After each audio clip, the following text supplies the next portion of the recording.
All right, guys, I'm going to go over my Glock 43X build list and setup. A couple of people have been asking about it. So what I'm going to do is I'm just showing everything right now, but I'm just going to move all this stuff and I'll bring you back later. And what I do want to talk about is just this gun right here. So I have a Glock 19X, but it actually wasn't comfortable carrying a Glock 19X, and I know a lot of people like to, but it was a little bit big for me. So I did like the 15 rounds of the Glock 19, but the next best thing, in which the most popular carry gun it seems, or at least one of them, is this Glock 43X. So I was just at my gun store one day, and this was when guns were really hard to come by. They just got it in that day. I just happened to walk in, I saw it, and I bought it. So whenever I bought it for $600, I don't know, I can't remember if that's with tax or not, but I think MSRP is about 550, so maybe 550 plus tax. But the Glock 43X, it's pretty small. It also has the slim line, so when you do concealed carry, it really doesn't print all that much. And so I've never had a printing problem with this at all. And the first couple mods that I did on this was I had Talon Grips on here, the rubber grips originally, and then I put Truglo sights. These are not Truglo sights, but I had those originally. So Talon Grips were 20 bucks. The Truglo Tritium Pro sights were $80. But I was shooting the gun for a bit, and I made another video about the trigger, and the trigger was literally about almost 8 pounds. It was so insane, and definitely 7 pounds, but probably closer to 8. So anyways, I went and bought Ghost. I bought a 4 pound and a 4.5 power spring or firing spring. And then I bought a reduced power firing pin safety plunger spring. Say that 10 times. And when I did that, the trigger weight went down a lot. And so the only reason why I went that route initially was because I was trying to just save cost. And I was like, you know what, let me play with the springs. The springs actually were $10. The tax and shipping was $8. So $3.50 per spring.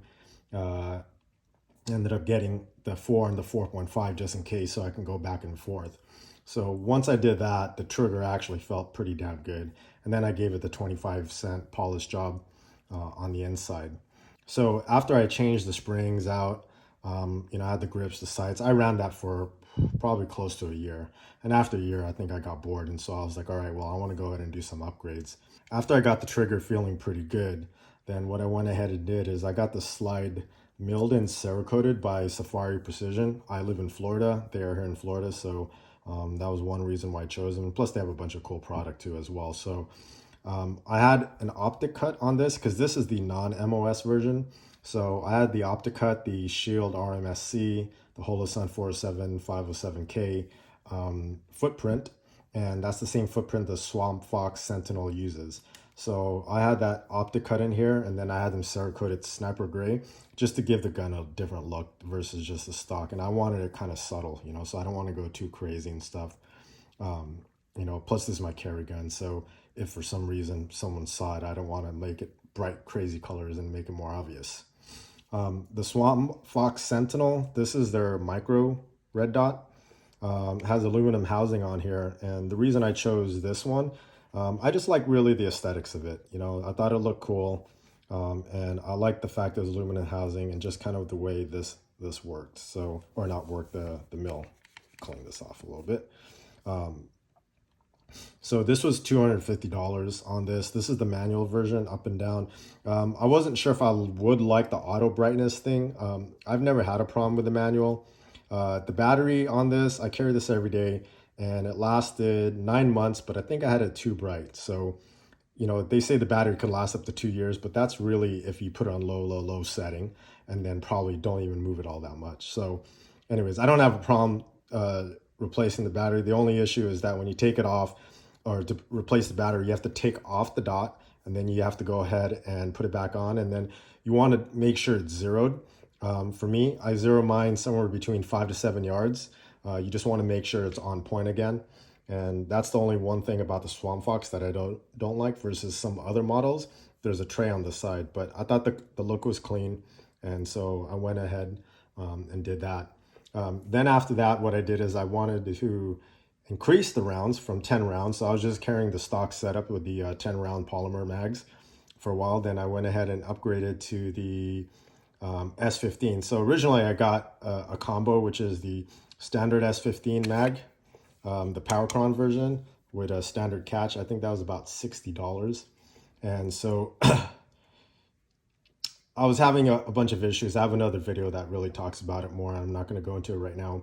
But I ended up getting one Powercron, and then I ended up getting two of these Electroless nickel magazines, and these were somewhat of an issue. Everything runs fine now, by the way.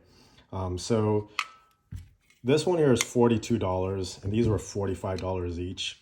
So it's a total of $132.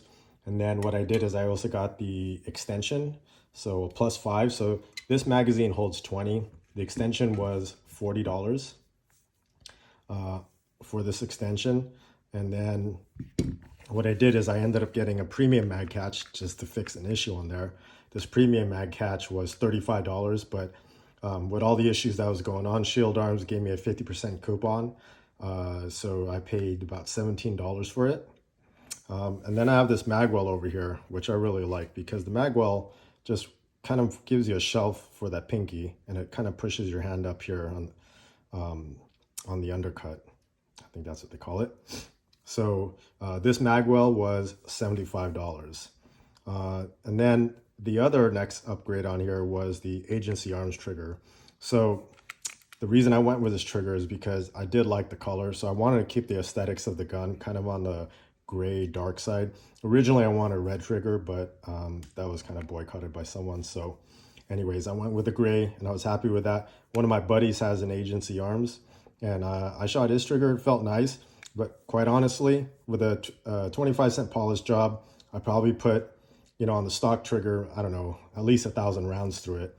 I really didn't feel all that much of a difference. So let's just make sure it's clear. On this, the one thing that obviously is going to be different than the stock is the front facing feel. I do like that. And the take up almost seemed the same. Honestly, I couldn't tell the difference. So there are people out there who are like trigger masters. That's not me.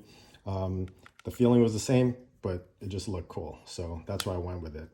Then the next upgrade I did, because I wasn't running any sights on here. I was only running the front from the previous, the Truglo Tritium, and it really wasn't doing anything. But, you know, just to fill out the sights or make this gun proper, I ended up getting some co-witnessing sights. So these are the Night Fision Optics Ready Stealth Series.